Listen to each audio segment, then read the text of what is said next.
Hello hi എല്ലാവർക്കും പുതിയൊരു വീഡിയോയിലേക്ക് സ്വാഗതം. ഇന്ന് നമ്മൾ നല്ലൊരു അടിപൊളി മീൻകറി ഉണ്ടാക്കാൻ പോകുന്നത്. നല്ല കുഞ്ഞും മത്തിയും പച്ച മാങ്ങയൊക്കെ ഇട്ട് വെച്ച നല്ല മസ്റ്റ് ട്രൈ ആണ് കേട്ടോ.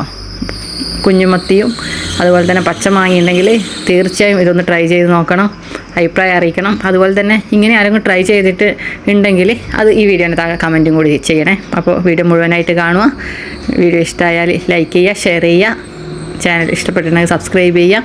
അപ്പോൾ നമുക്ക് എങ്ങനെയാണ് കറി ഉണ്ടാക്കിയത് നോക്കിയാലോ.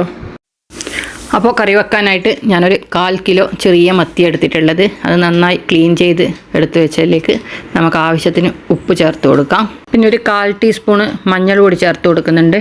അതുപോലെ തന്നെ എരിവിന് ആവശ്യമായ മുളകും പിന്നെ കളറിനാവശ്യമായ കാശ്മീരി ചില്ലി പൗഡറും ചേർത്ത് കൊടുക്കാം. 1 ടേബിൾ സ്പൂണ് കാശ്മീരി ചില്ലി പൗഡറും 1/4 ടീസ്പൂണ് എരിവിനുള്ള മുളക് പൊടിയാണ് ചേർത്തിട്ടുള്ളത്.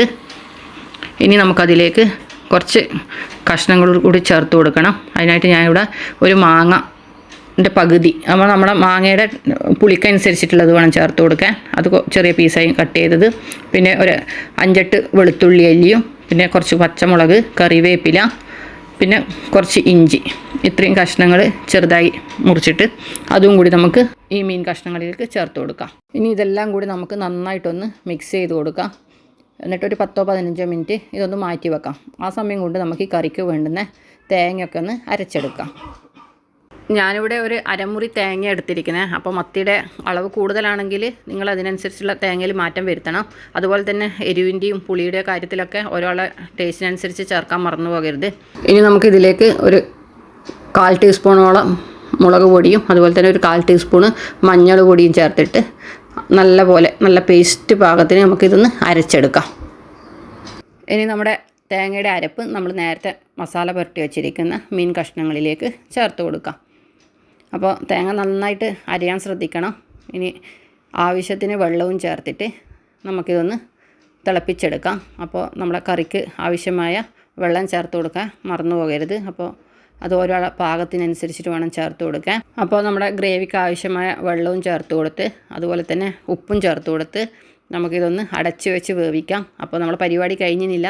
ഇതിൻ്റെ സീക്രട്ട് ഇൻഗ്രീഡിയൻസ് ലാസ്റ്റ് വരുന്നതേ ഉള്ളൂ. അപ്പോൾ വീഡിയോ അതുവരെ കാണണേ. കാരണം ഈ ഒരു ഇതിൽ അല്ല, നമുക്ക് ലാസ്റ്റ് ഒരു സംഭവം ഇല്ലാതെ ചേർക്കാനുണ്ട്. അപ്പോഴാണ് നമ്മുടെ കറീൻ്റെ ലെവൽ മാറുന്നത്. അപ്പോൾ നമുക്കിതൊന്ന് തിളച്ച് വരുന്നത് വരെ വെയിറ്റ് ചെയ്യാം. ഈ കറി വളരെ സിമ്പിളാണ്, പക്ഷേ സിമ്പിളാണെന്ന് വിചാരിച്ചിട്ട് ടേസ്റ്റിലാണെന്ന് വിചാരിക്കരുത്. സൂപ്പർ കറിയാണ്. അപ്പോൾ എന്തായാലും നിങ്ങൾ ട്രൈ ചെയ്ത് നോക്കണം, അഭിപ്രായം അറിയിക്കുകയും വേണം. അപ്പോൾ നമ്മളെ കറിയെല്ലാം തിളച്ച് വന്നിട്ടുണ്ട്. അപ്പോൾ ഞാൻ അധികം ഗ്രേവി ആക്കിയിട്ടില്ല, അതാണ് ഞാൻ പറഞ്ഞത്. ഓരോ ആളെ ഇഷ്ടത്തിനനുസരിച്ചിട്ട് അരപ്പിൽ മാറ്റം വരുത്തിയാൽ മതി, വെള്ളവും ചേർത്തിട്ട്. അപ്പോൾ പിന്നെ ഇനി കറി നന്നായി തിളച്ചതിന് ശേഷം നമുക്കിതിലേക്ക് ഒരു വറവ് കഴിക്കാനുണ്ട്. അപ്പോൾ ആ വറവിടലാണ് ഇതിൻ്റെ സ്പെഷ്യൽ. അപ്പോൾ അത് ആരും മിസ് ചെയ്യരുത് കേട്ടോ എന്തായിട്ടും. കാരണം പൊതുവേ ഇങ്ങനെയാക്കി നമ്മൾ ഒരു പച്ച വെളിച്ചെണ്ണ ഒഴിച്ച് അവിടെ നിർത്താറാണ് പതിവ് സാധാരണ മീൻകറിയൊക്കെ വെക്കുമ്പോൾ. അപ്പോൾ അതിൽ നിന്ന് വിപരീതമായിട്ട് ഞാനിപ്പോൾ എണ്ണ ചൂടാക്കി അതിലേക്ക് കുറച്ച് നമുക്ക് ഉലുവ ചേർത്ത് കൊടുക്കാം. അപ്പോൾ ഉലുവ നന്നായിട്ട് കൂടിപ്പോകരുതേ, പക്ഷേ അധികം കുറയാനും പാടില്ല. ആ ഒരു പാകത്തിൽ ഒരു 1/4 ടീസ്പൂണോളം ഉലുവ. അപ്പോൾ നമ്മളെ കറീൻ്റെ ഗ്രേവിക്കനുസരിച്ച് വേണം ഉലുവ ചേർത്ത് കൊടുക്കാൻ.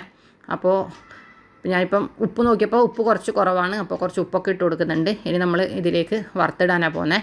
അപ്പോൾ ഒരു പാനിൽ എണ്ണ ചൂടാക്കിയിട്ട് അതിലേക്ക് ഒരു 1/4 ടീസ്പൂണോളം ഉലുവയും ചേർത്ത് കുറച്ച് കറിവേപ്പിലയും ചേർത്തിട്ട് നമുക്കൊന്ന് കറിയിലേക്ക് ചേർത്ത് കൊടുക്കാം. അതിന് മുമ്പേ ഞാൻ ചട്ടിയൊക്കെ ഒന്ന് ചുറ്റിച്ച് കൊടുക്കുന്നുണ്ട്. അപ്പോൾ നമ്മൾ മീൻ കറി ഉണ്ടാക്കുമ്പോൾ പിന്നെ സ്പൂണിട്ടൊക്കെ ഇളക്കിയാൽ നമ്മളെ പീസൊക്കെ ഇതായി പോയില്ലേ.